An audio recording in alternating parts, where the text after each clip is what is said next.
In this video, we're going to talk about a flower you've probably seen 100 times, the carnation.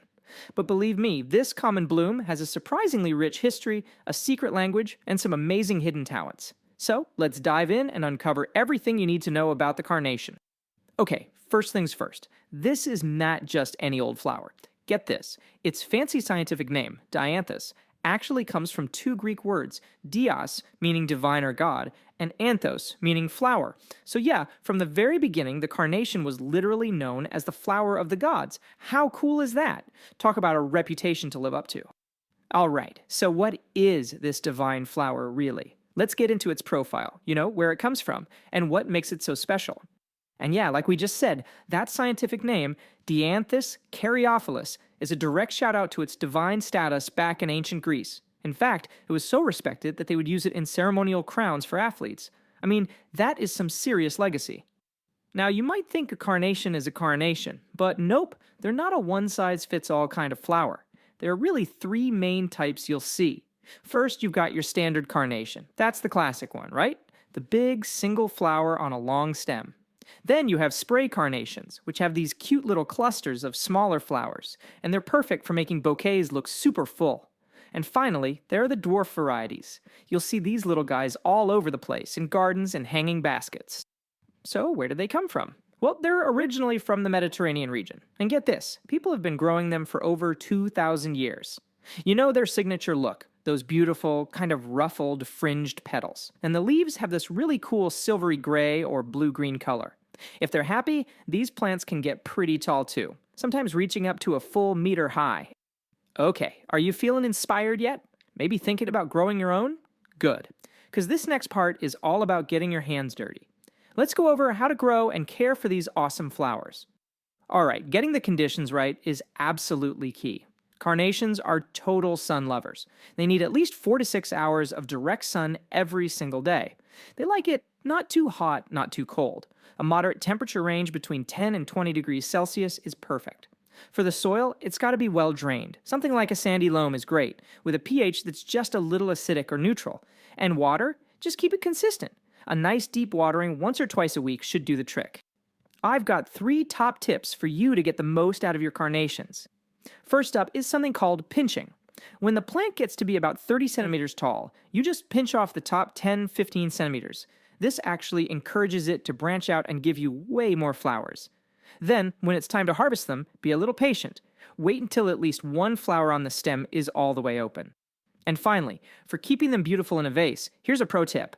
Always pull off any leaves that will be under the water and change that water every 3 or 4 days. So what's the big reward for all that great care? How about a vase life of up to 14 days? That is 2 full weeks of enjoying their beauty.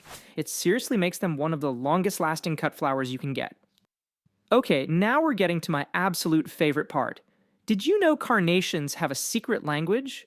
Yeah, every single color tells a different story. This was a huge deal back in the Victorian era. You know, a time with all these strict social rules, where you couldn't just say what you felt.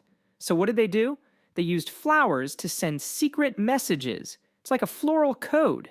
So let's crack the code, starting with the classics. A deep red carnation, just like a red rose, it's all about deep love and devotion.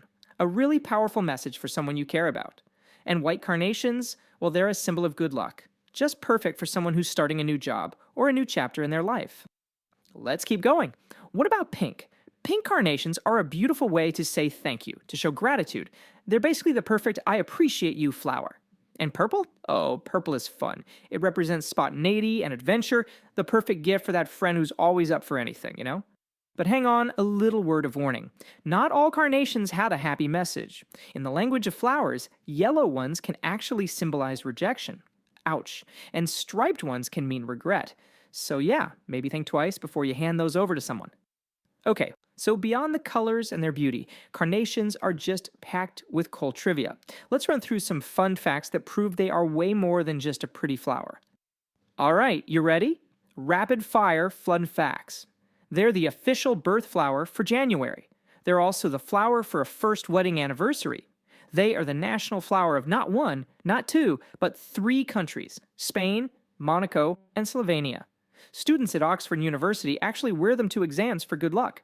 And in South Korea on Parents' Day, kids give their parents red and pink carnations to show their love. How sweet is that? Now, here's a question that might sound a little crazy. Would you dare to eat one? Well, believe it or not, the answer is yes, they're edible. The petals have this really interesting, slightly spicy, clove-like flavor. People use them in salads, on cakes, or even to infuse syrups and teas. Just, make sure they're organic and haven't been sprayed with any pesticides first. All right, before we finish up, let's just cover a couple of important things to keep in mind so you can enjoy your carnations safely and keep them healthy.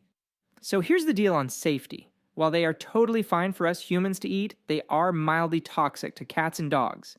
If your pet eats one, it could cause some stomach upset or skin irritation, so it's definitely best to keep them out of reach of your curious furry friends. And just like any other plant, carnations have a few enemies.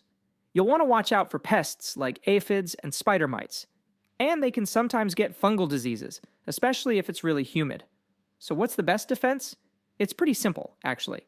Good air circulation and making sure that soil drains really, really well. So there you have it. From a divine flower used in ancient crowns all the way to a secret message between lovers, the carnation is so much more than meets the eye. It's a flower with a real story to tell. So the next time you see one, maybe you'll look at it a little differently, thinking about its incredible journey and all the secret messages it might be carrying. Alright, that is it for this video, everyone. Thank you for watching. Please make sure you're subscribed to our YouTube channel, and I'll see you in the next video.